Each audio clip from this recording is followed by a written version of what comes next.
Добар ден, почитувани. Ова е магазинот за родителство 0+ месеци на телевизија Телма. Денеска ќе зборуваме за најчестите деформитети на градниот кош кај бебињата и кај децата, проблем кој што многу често е изразен во текот на пубертетот.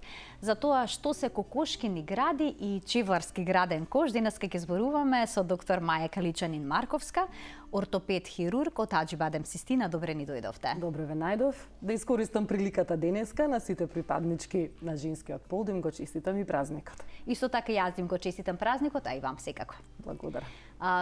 Што се тоа деформитети на градниот кош што се јавуваат кај децата? Што всушност се подразбира по тој термин, деформитет на граден кош? Бидејќи градниот кош многу често има различна форма. Така е. Може да се разликува, има... но кога зборуваме за деформитети? Баш за деформитет кога зборуваме, значи одскокнува од онаа правилна градба на градната коска, на ребрата и на торакалниот градниот дел од ребетниот столб, бидејќи градниот кош, како коскен кафез да го наречам, го сочинуваат токму овие структури. Значи од позади ребетниот столб, понатаму ребрата, кои што од позади кон напред одат, градната коска, заедно со клучните коски.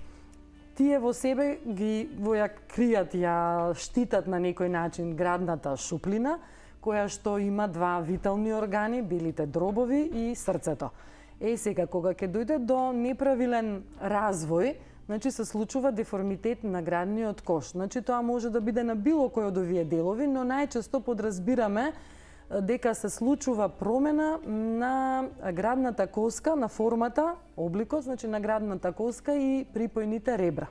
Така. И сега тука најчести деформитети се всушност главната, градна коска или испакната. Така. Или испакнато што е познато во народот како кокошкини гради. Така е. А вдлабнатата е? Вдлабнатата е чевларски граден кош. Името го добило таму што во минатото чевларите кога работеле и го користеле тој како наковална, да го наречам, инструмент на кој што ги навлекувале чевлите, па требале да го притиснат на себе на градниот кош да потпрат за да сработат со рацете. Значи тие имале стекнат деформитет на граден кош, бидејќи многу силно и тоа секојдневно го правеле со многу чевли и со текот на времето настанувал деформитет на градниот кош и така е наречен вдлабнат или чевларски граден кош, а кокошкини гради бидејќи нели е испакнат во тој дел.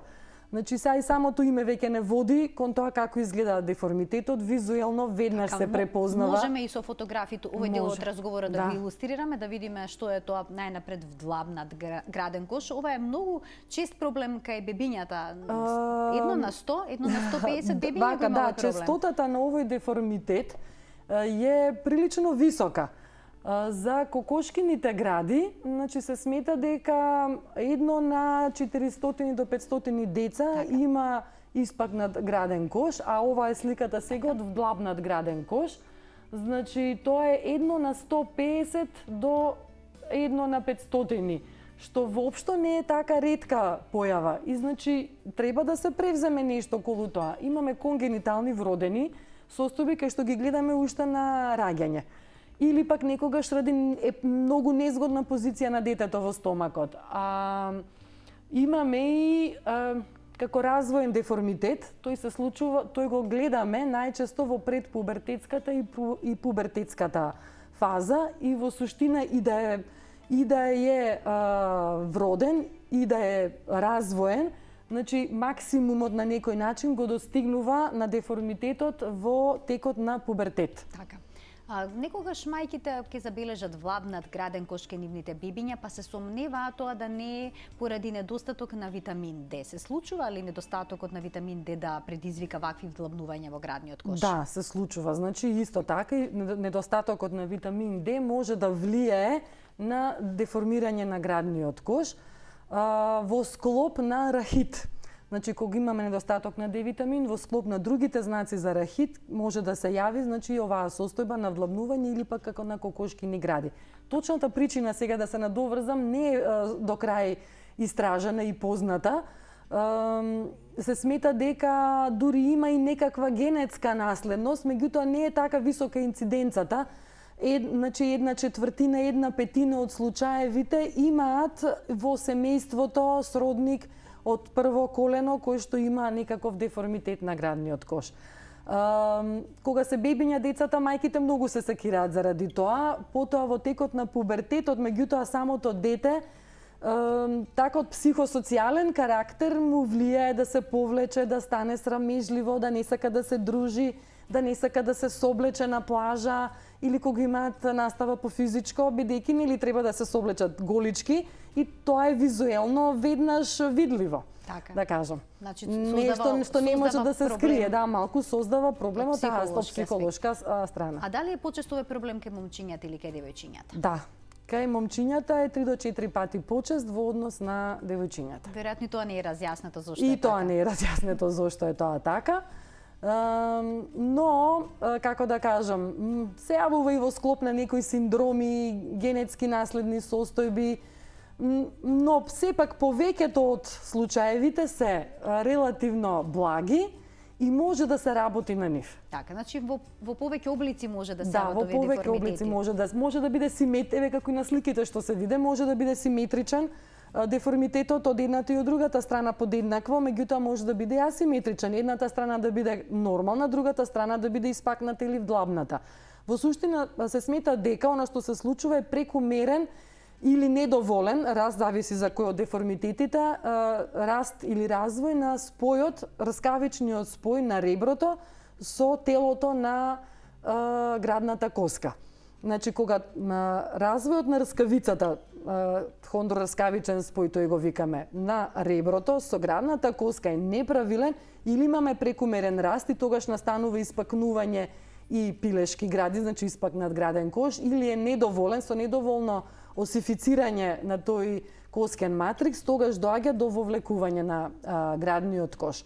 И тогаш, сега, ако е степенот доста изразен, во тој случај, значи, доаѓа до потиснување на натрешните органи, значи, ротација се случува на срцето повеќе кон лево, исто така може да прави некаков притисок на белите дробови и капацитетот за дишење кај тие деца е намален. Така, родителите веднаш што ќе видат вдлабнат граден кош или пак испакнат, се плашат дали детето може би има проблем со функцијата на дишење, со работата на срцето. Дали поблагите форми на овој деформитет влијаат негативно? Најчесто не, меѓутоа кога еднаш кога ќе се види деформитетот, да кажам, една рутинска контрола, кардиолошка и пулмолошка треба да се направи. Еве, точно од овие причини, значи ќе се направи проверка на капацитетот на дишењето, затоа што тоа дете кој ќе потпорасне понатаму, може да се жали на брз замор, може овој деформитет дури и со запуштени случаи на астма да биде, овие два деформитети да бидат асоцирани. Па кога ќе се почнат испитувањата, ќе се стаса и до другата диагноза. Исто така кардиолошкиот преглед е битен, значи затоа што овие два деформитети знаат да бидат асоцирани со пролапс на митралната валвула, која што на слушалка кога се слуша дава одреден тон и така, понатаму кардиолог да си го превземе, да се следи од време на време ако има потреба терапија да се земе и така натаму. Или пак бидејќи ако е намален дишниот волумен, во тој случај треба да се во склопот на конзервативниот третман се препорачува да се прават и вежби за дишење. Така. Ќе го објасниме сето тоа, само да им дадеме можност и на гледачите да се вклучат со нивни прашања денеска во програма. 3076-677 е телефонскиот број на телевизија Телма. Гостинка во студиото ни е доктор Маја Каличанин Марковска, која што е специјалист, ортопед, хирург. Да појасниме на кој начин се диагностицира оваа состојба, дали се неопходни рентгенски снимки за да се постави диагноза? Се диагностицира клинички најчесто. Понекогаш, кога имаме поизразена форма на деформитетот, можеме да побараме рентгенска снимка, а кај пациенти кои што се кандидати евентуално за оперативно лекување, тогаш се бара да се направи компјутерска томографија или можеби магнетна резонанца. Со тоа што и претходно да се направат и овие иследувања, значи кај пулмолог и кај кардиолог. Дали се реверзибилни овие деформитети? Има ли шанса да се врати градниот кош во нормална состојба или првобитна, доколку е развоен проблемот? Да, значи има шанси дури и големи деформитети да се вратат во некаква приближно до нормална состојба. За благите веќе исто така многу добро може да се менаџира, да кажам, затоа што има помагала. Значи во конзервативниот третман може да се дадат помагала, како појашче изгледа тоа, кое што има одредени пелоти, тоа се како перничиња, кои што притискаат на местото на испакнување и се носат одреден број сати во текот на денот, па некогаш дури на почетокот се препорачува и ноќе, вршејќи константен притисок, значи, на испакнатата зона. Бидејќи кај децата во раст уште не се окоснети тие зони, центри, да кажам, имаме голема можност во тек на неколку години, значи тука доаѓа упорноста до израз на детето и на родителите, да, затоа што се досадува. Тоа не е еден ден, два, него се 2-3 години некогаш во прашање. Минимум се смета дека барем 1,5 година треба да имаме некаков континуитет во носење на помагалото, за да имаме некаков ефект. Така, знаеме децата како се однесуваат. Децата, да, поготово помалите, сакам, неќам, па поголемите што е ова ги прашуваат, па се срамат, па не сакаат. Така да, значи, тука бара едно убаво објаснување и од родителот упорно, за да може да се истера целата, да кажам, терапија до крај. Освен тоа се прават и вежби на физикална терапија, за јакнење на градната мускулатура и јакнење на грбната мускулатура и вежби за правилно држање. Затоа што со овие два деформитети често пати се случува да имаме деформитет на рбетниот столб. Дали ќе биде тоа кифоза, дали ќе биде тоа кифосколиоза од одреден степен, бидејќи детето се срами, несвесно се повинува се свиткува према напред да го скрие како деформитетот да не доаѓа до израз и во втор чекор секундарно, значи, прави деформитет на рбетниот столб. Така да, значи, физикалната терапија исто е важен чекор во ова конзервативно лекување и учење на сите тие вежби и вежби за дишење. Значи, за да се зголеми респираторниот капацитет кај детето. И кај овие деца се инсистира да имаат физичка активност, колку што е можно повеќе, баш заради ова, да се вежба, значи да се стимулира. Дали може секој спорт да го практикуваат, бидејќи практично може, веројатно кога има некој ваков деформитет, доаѓа тука оној сомнеш, дали моето дете би можело да биде вклучено во сите спортски активности, постои или опасност од некој од нив? Апсолутно, значи препораката е во секој спорт да биде детето, кој што го сака, кај што може, секаде да биде вклучено. Дури имаме и пример во може би нема точно да кажам 2016 или 2014, имаме олимписки освојувач на олимписка медаља, пливач од Америка, кој што е со вдлабнат граден кош, кој што одбил да биде оперативно лекуван, бидејќи деформитетот бил доста изразен по тоа што најдов во, да кажам, во досието на интернет, но бидејќи тие имаат интензивни физички вежби, тренинзи и напори,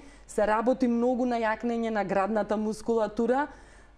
Фактички мускулатурата на некој начин естетски го прекрила, а со самото пливање и вежбање респираторниот капацитет се зголемил. Тој нема никаков проблем, значи стасал до олимписка медаља. Така, значи со физичка активност може да се постигнат многу работи. Да. А кога се препорачува оперативно решавање на овој проблем? Оперативно решавање кога имаме многу изразен деформитет, па макар само да е и естетски тој, и кога имаме засегање, значи, на овие функции, респираторната и срцевата функција. Се работи ли за инвазивна, комплицирана операција, за комплициран хируршки зафат? Па има неколку, како да кажам, во нашава држава не многу често се прават. Не баш бара одредена специфичност и спремност, да кажам, од операторот, бидејќи таа треба да се направи на крајот на растот. Треба одредена подршка и од страна на анестезиолошкиот тим, после тоа повторно физикална терапија, постоперативно. Има отворени методи кои што се доста потешки, покомплицирани, бараат исто така специфична постоперативна нега и рехабилитација, но многу се работи на конзервативното лекување. Од пред 10 на 13 години има една нова метода, мислам нова сега, нели од пред 13 години, да, во Америка е започната, за кај вдлабнатиот граден кош. Се работи со еден вид на магнетна терапија, каде што се вградува магнет значи од двете страни на градната коска, а од надвор се носи како помагало појасче кое што има уште еден магнет, кој што работи на принципот на привлекување, односно извлекување. Така да на тоа дете ако му фрлите вака клучеви, ќе се прилепат од тука.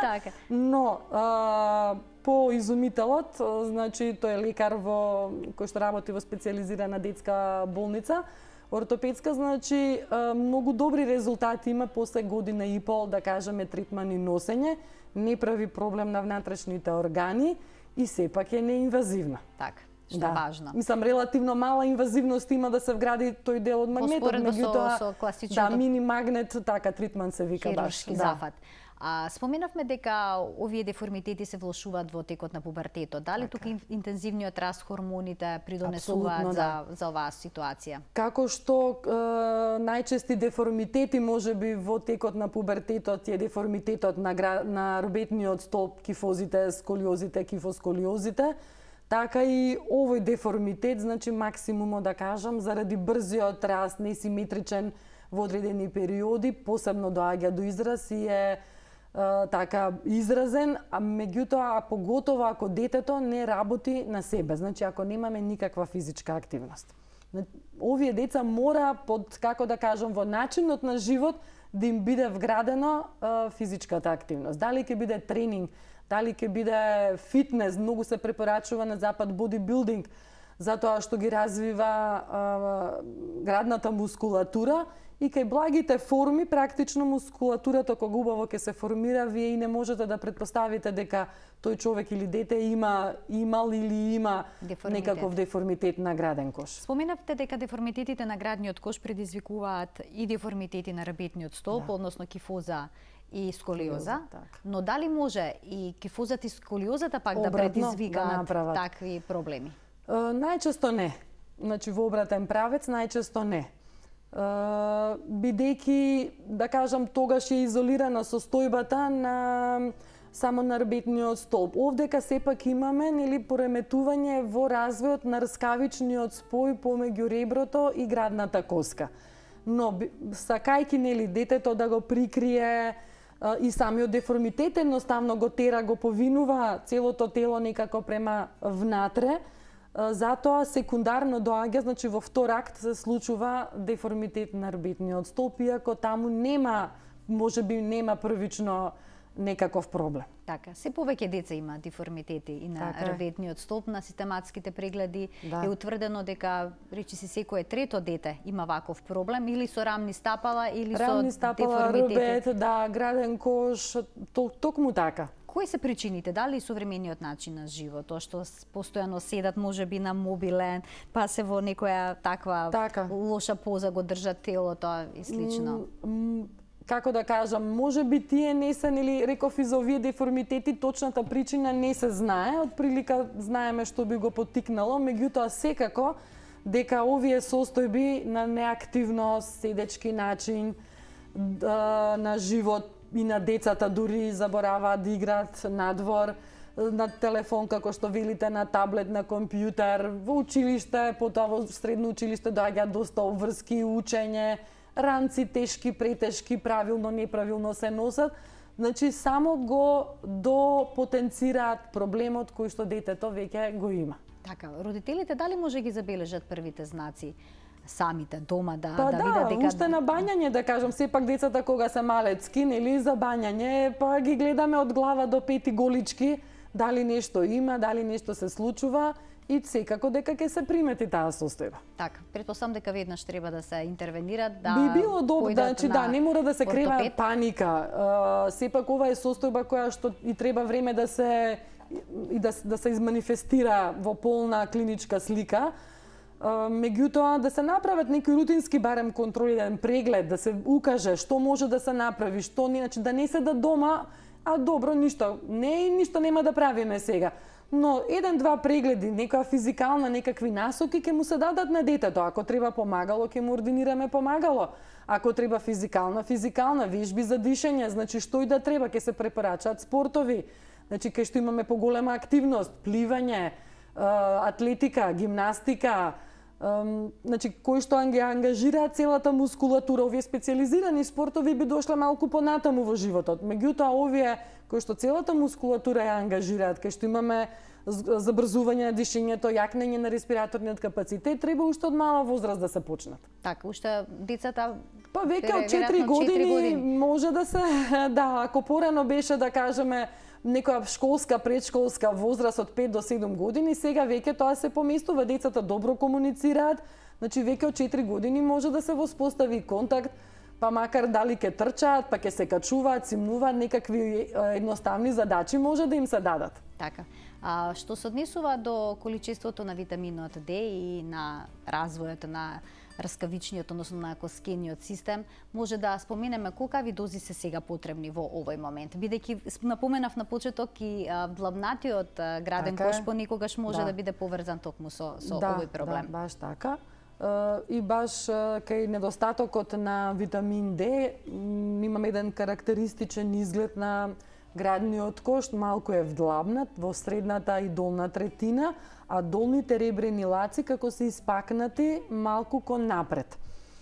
И тоа укажува на недостаток на Д витамин. Во овој период, значи, прво да кажам дека порано ставовите за Д витамин беа дека се дава во текот на цела прва година и евентуално во зимските месеци до трета година. Но се покажува и се менуваат тие ставови дека тој Д витамин треба да се дава посебно исто така во целиот тек на раст и развој на детето, до крај на пубертет. Нема штета ако и во текот на целиот живот во тек на зимскиот период повремено или постојано се зима. Овие дози што се даваат од 400 единици што се препорачани од производителите се навистина многу мали. Треба малку поголема количина на Д витамин да се внесе, затоа што и препораката е во тек на зимски период првенствено. Затоа што сме внатре повеќе во затворени простори, времето е лошо, па воздухот е загаден, па не ги изнесуваме децата. Некако сме цело време, значи, во изолирана, во затворен простор. Понатаму нашите лета, ние навистина имаме сонце, меѓутоа нашите лета се пеколни. Так, прејако е сонцето. Да, сонцето е прејако, па ние ги изнесуваме во текот на денот помеѓу 9-10 часот до вечер до 6-7 сата. Кога всушност треба да се надвор, кога и треба тоа сонце всушност го активира витаминот. Баш така. Значи, и тој период, ако е летен, нас внесот и таа преработка ни е на некој начин ускратена. И заради тоа се препорачува да се внесува Д витамин. Сега многу мајки има дилема каков Д витамин да дадат на своите деца, дали да дават капки, дали да дават рибино масло, дали да ги дават оние комбинации што се со омега 3.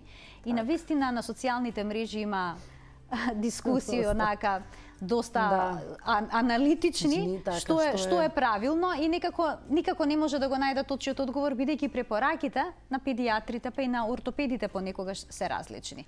Која е вашата препорака? Значи да се внесува Д витамин секако. Значи тоа е клучно. Тоа е клучно. Кај многу малите дечиња даваме воден раствор, докај да кажеме 3 месеци, ајде 4, заради тоа што сметаме дека уште црниот дроб не е зрел доволно и дека може би маслен раствор би го пореметил нешто обработката, абсорбцијата би било премногу тешко да се преработи од страна на црниот дроб и затоа се дава воден раствор. Но витаминот Д е витамин растворлив во масло и во таква форма е поприемчив за организмот. Значи треба да се дава витамин Д во маслен раствор. И сега, значи, си пишува таму на капките на сето тоа што ќе се дава, значи во каква форма е. Значи препораката е да биде во маслен раствор. Дали ќе биде збогатен со омега 3 или не, да кажам, од наша ортопедска страна не е тоа пресудно. Ако се дава рибино масло, тоа е во ред, затоа што таму имаме и Д витамин, самото масло содржи омега 3 масни киселини. Така да, ако се дава рибино масло, нема потреба да го тоа дуплираме со давање капки. Значи, ако даваме некој период рибино масло, ќе останеме на тоа, ако го завршиме, продолжуваме со капки. Рибиното масло во суштина е можеби како најприроден извор, но ради мирисот, вкусот, многу деца не го сакаат да го конзумираат. И бидејќи треба да го конзумираат, ние настојуваме во некаква форма да го внесат. Тоа ќе бидат капките. Да кажам, еве, вигам или има или исто има перли, перлички, да, има перлички и со рибино масло. Со рибино масло можат и тие да се земат. Така. Важно да се, како што споменавте, да се зема да редовно. се И тука има уште една дилема. Што доколку се претера, доколку има преголем внес, може ли да има токсично дејство витаминот D кај мало дете доколку се претера? Ако воопшто може да се претера во денешни услови? Да, најчесто не може да се претера, затоа што во една капка, да кажам, зависно од производителот, може да има во нашиве услови тука, значи од 200 до 500 единици интернационални. Препорачаната дневна доза е, да кажеме, 800-1200 единици витамин D за бебиња или деца. Значи, тоа се 2-3 капки, 5, зависно од производот. Значи, треба детето цело шиша да го испие од еднашка, за да евентуално имаме некаков токсичен ефект. Иако, да кажем, кај возрастни, кај одредени состојби се даваат баш терапија со високи дози на D витамин и никакви токсични ефекти или многу мали се забележани. Така да една капка повеќе или помалку апсолутно не можете да направите некаков контраефект кај детето. Значи ви кажам, треба да биде цело шише или неколку шишиња за да имаме ние таков токсичен ефект. Сега може некои ќе кажат витаминот D е растворлив во масло и се депонира во организмот.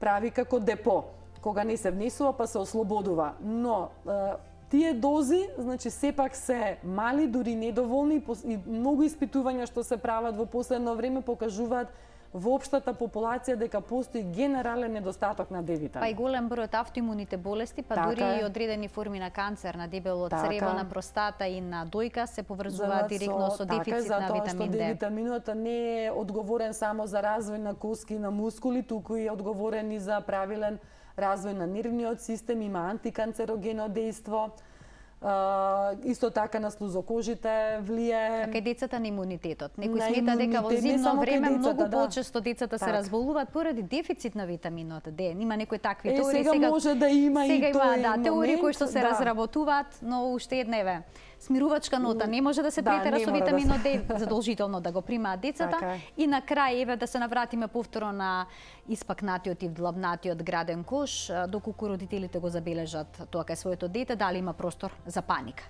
Простор за паника нема, значи има насоки и решенија кои што може да се направат со еден преглед, дали ќе биде тоа кај ортопед, дали ќе биде по специјалист, кај специјалист по физикална медицина или кај матичниот лекар, и тие можат убаво тоа да го приметат и да дадат насока каде треба понатаму детето да оди да продолжи.